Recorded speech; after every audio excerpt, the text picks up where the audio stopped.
దిగులు పడకుము, జడియకుము. నీవు నడుచు మార్గమంతటిలో నీ దేవుడైన యెహోవా నీకు తోడయున్నాడు.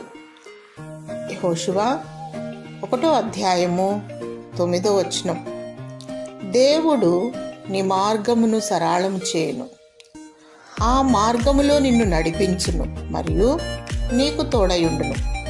నీ మార్గము యెహోవాకు అప్పగించుకొనుము, ఆయన నిన్ను నీతి మార్గములో నడిపించును.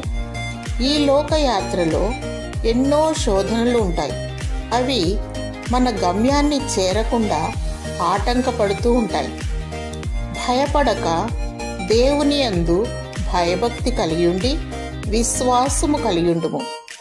దేవుడు నీకు విజయం దయచేస్తాడు. దేవుడు నిన్ను ప్రేమించి విశ్వాస యాత్రలో విజయం ఇచ్చునుగాక. ఆమేన్.